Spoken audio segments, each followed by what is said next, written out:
Imagine lying sick in bed in the Middle Ages.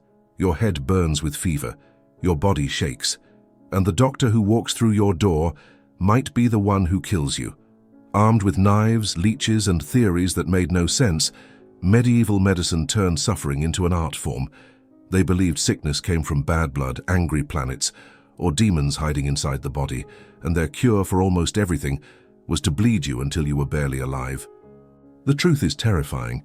In the Dark Ages, doctors often made their patients worse, and sometimes they didn't even realize they were the cause of death. Before we uncover the shocking world of medieval medicine, do one thing for me. Hit the like button and tell us in the comments where in the world you're watching from.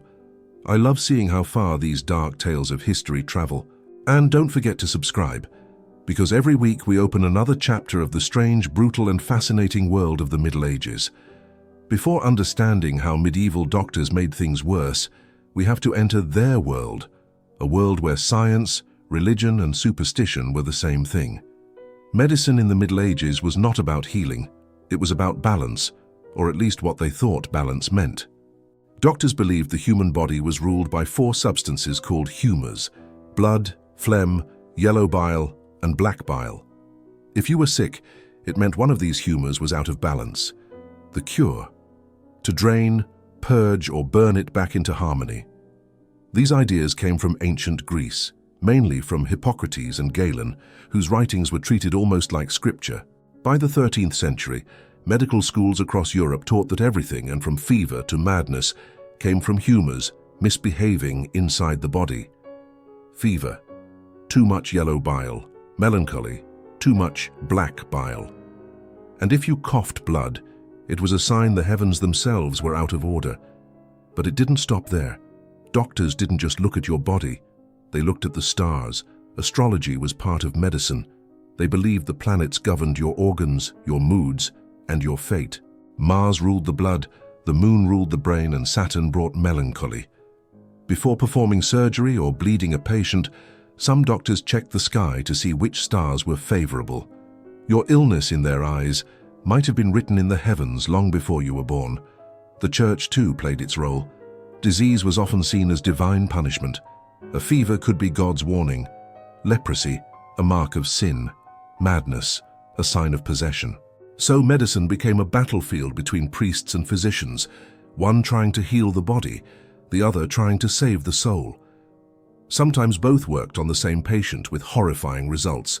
To make matters worse, doctors didn't trust observation.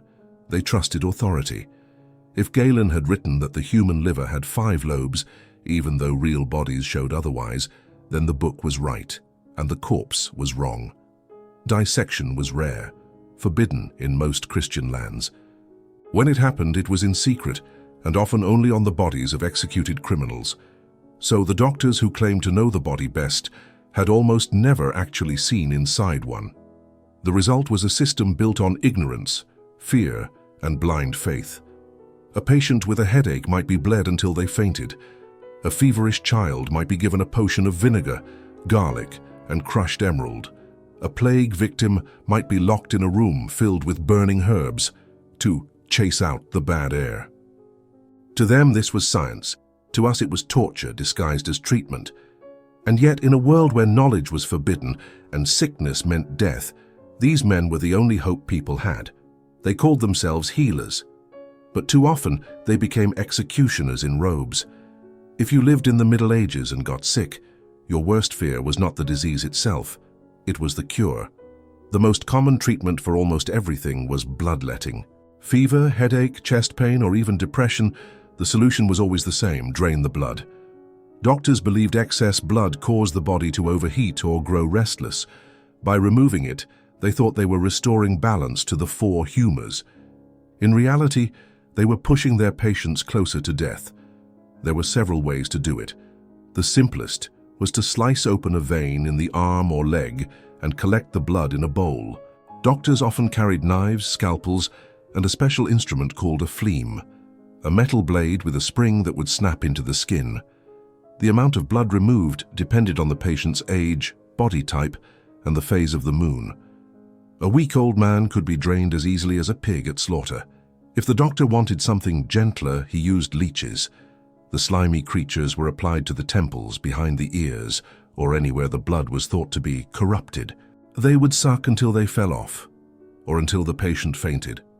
Wealthy nobles sometimes imported exotic leeches, believing foreign ones were more effective. Servants collected them from ponds, often by wading in and letting the parasites attach to their own legs. When bloodletting didn't work, doctors moved on to purging. This meant forcing the body to vomit or empty itself in the hope of expelling bad humors. Recipes included mixtures of honey, salt, vinegar, mustard, and even mercury. Patients vomited for hours or collapsed from dehydration, but doctors called it a success. The body has expelled the poison, they said. Then there were the cauterizations, burning the flesh to seal wounds or drive out disease. Heated irons were pressed against skin until it sizzled, sometimes directly on the head for headaches or the chest for lung problems. The smell of burned flesh filled the air, and the screams echoed down monastery halls. Many died not from illness but from shock and infection. Surgery was a nightmare of its own. There were no anesthetics, no sterilization, no real understanding of anatomy. A surgeon, often a barber by trade, used knives and saws cleaned only by wiping them on his apron. For abscesses, he would slice them open and pour in boiling oil. For fractures, he might tie wooden boards around the limb and pray. For toothaches, the only cure was extraction, usually with pliers, and no mercy. And yet these methods were considered progress. Physicians wrote proudly about their cases. Books circulated across Europe, filled with diagrams of bloodletting points, instructions for balancing humors, and drawings of leeches carefully placed on the body. The patients who survived became walking testaments to successful treatment. The ones who didn't, well, they were said to have been too far gone to save. Behind every miracle cure was another silent victim. Behind every doctor's robe was the shadow of a butcher. And yet, through all the pain, the world kept believing that medicine, even when it killed, was a gift from God. If medieval medicine had a darker side, surgery was its black heart. It was not performed in quiet rooms with white walls, but in noisy taverns, filthy streets, or barber shops. And the man holding the knife was not a scholar in robes, but a barber with blood on his apron. The barber-surgeon was one of the most feared and necessary figures of the Middle Ages. He cut hair, shaved beards, pulled teeth, and, when called upon, opened flesh. His tools were the same for every job: razors, knives, and saws. Between cutting a noble's hair and bleeding a peasant's arm, he might amputate a soldier's leg or drain an abscess the size of an apple. Hospitals, where they existed, were run by monks or nuns, and their purpose was spiritual, not medical. Patients were expected to pray, not recover. So when a wound festered or a bone broke, people turned to the barber. He was cheaper, faster, and, in his own way, braver. There were no anesthetics. Pain was simply part of the cure. Patients were told to bite down on leather straps or wooden spoons while the knife did its work. Assistants held their arms and legs. The surgeon worked quickly, because slowness meant screaming and more blood. Amputation was one of the most common surgeries. Battlefields filled with wounded men provided endless practice. The procedure was simple and horrifying. A knife to cut the flesh, a saw to remove the limb, a hot iron to cauterize the stump. No antiseptics, no pain relief, only prayers and raw endurance. Many died of infection within days, their wounds turning black and rotten. For wounds to the head, doctors practiced trepanation, drilling or cutting a hole in the skull to release bad humors or evil spirits. They believed it could cure headaches, epilepsy, or even insanity. Surprisingly, some patients survived, though most were left with infection or worse. Skulls from medieval graveyards still bear the circular scars of these surgeries, silent witnesses to human desperation. Dentistry was another field of horror. There were no fillings, no cleaning, only extraction. Barbers used iron pliers, tongs, or even fingers to yank teeth out. Bleeding was heavy, jaws were broken, and infection often followed. But people still came because the pain of the tooth was worse than the pain of the cure. Even when surgery worked, the aftermath was dreadful. Wounds were packed with wool or soaked in wine, thought to cleanse impurities. Bandages were reused unwashed, stiff with old blood. and if the wound began to rot, the barber might open it again or pour boiling oil to seal the infection. Still, among all this brutality, the barber-surgeon was respected. He was the man who could cut, and cutting meant life or death. Outside his shop, a pole with red and white stripes spun in the wind, red for blood, white for bandages. That symbol still exists today. We see it and think of haircuts, but once it meant something far more primal, the art of survival through pain. If surgery was brutal, medicine was bizarre. The medieval doctor's toolkit was not just knives and leeches. It was also full of powders, prayers, and potions that belonged more to alchemy than to science. At the heart of medieval healing stood the apothecary, half chemist, half wizard. His shelves were lined with jars of strange ingredients: dried frogs, crushed pearls, ground bones, bat wings, and even powdered mummy imported from Egypt. Each was believed to hold power, to cool the blood, to calm the bile, or to frighten away demons. Every illness had its recipe. A headache could be treated with a mix of vinegar, sage, and pigeon dung. To cure fever, one might drink wine boiled with lettuce, rose petals, and ground coral. For toothaches, a dead mouse was sometimes pressed against the gum. And for the plague, doctors recommended rubbing onions, garlic, or crushed emeralds on the skin, or simply carrying a bouquet of herbs to block the bad air. This belief in bad air, or miasma, dominated medieval medicine.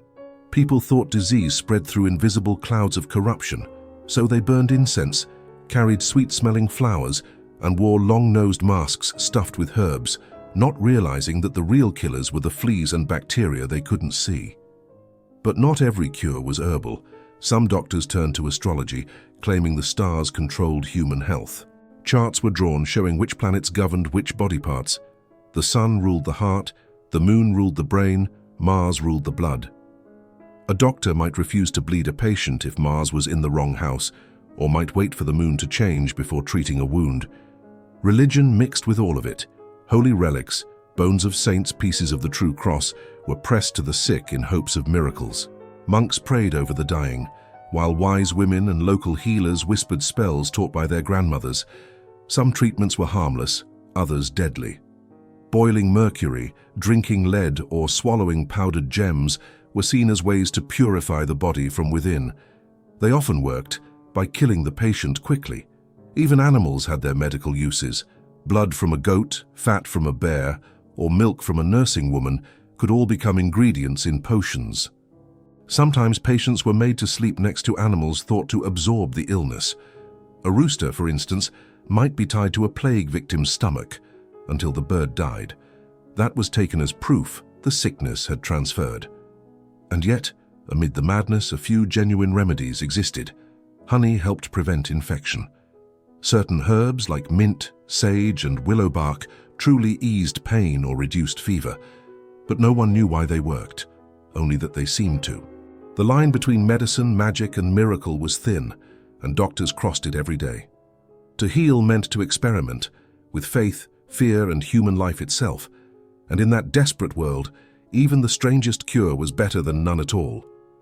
It's easy to laugh at medieval doctors now, their leeches, their potions, their endless bleeding. But their story is not one of stupidity. It is a story of humanity trying to understand the body without the tools to do so. For centuries, knowledge was chained to faith. Doctors studied ancient texts more than actual bodies. They quoted Galen like scripture and feared punishment for questioning him. But hidden inside all that superstition was the seed of progress. Every failed treatment, every desperate experiment was a step toward the truth. By the 14th century, a few bold scholars began to challenge the old ideas. They dared to open corpses, to sketch the human body as it truly was. Names like Mondino de Luzzi and Guy de Chauliac appeared, men who blended medieval faith with the first sparks of reason. They wrote that blood did not flow by the stars, that disease could spread from person to person, and that healing required the study of the living, not the worship of the dead. Still, the shadow of ignorance was long. Even during the Renaissance, physicians clung to bloodletting and astrology. Doctors in wigs and silk coats continued to kill their patients, only now they charged more for it. It would take centuries more before science replaced faith as the foundation of medicine. And yet, the legacy of those medieval healers is everywhere. The barber's red and white pole still spins outside shops, once a symbol of blood and bandages, now a harmless sign of grooming. The word doctor still comes from docere, to teach, reminding us that medicine was once more about words than cures. And the hospital cross, still used today, traces its roots to the monks who nursed the dying out of charity, not knowledge. What we inherited from the Middle Ages is not their madness but their persistence.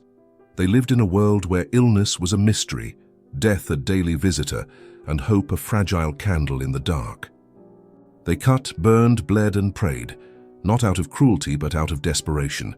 They did what they could with what they had, and in doing so, they laid the groundwork for something better. Every time a surgeon picks up a scalpel, every time a doctor diagnoses through observation instead of superstition, they're standing on the bones of that brutal history. 1,000 years of pain, trial, and error, so that one day, healing would finally mean life instead of suffering. So yes, medieval doctors made things worse. But without their mistakes, medicine might never have learned how to make things better. So now you know the truth. In the Middle Ages, the doctor's touch could save you or kill you faster. They bled the healthy, poisoned the sick, and trusted the stars more than the body. Medicine was not science. It was faith, guesswork, and fear wearing the mask of knowledge.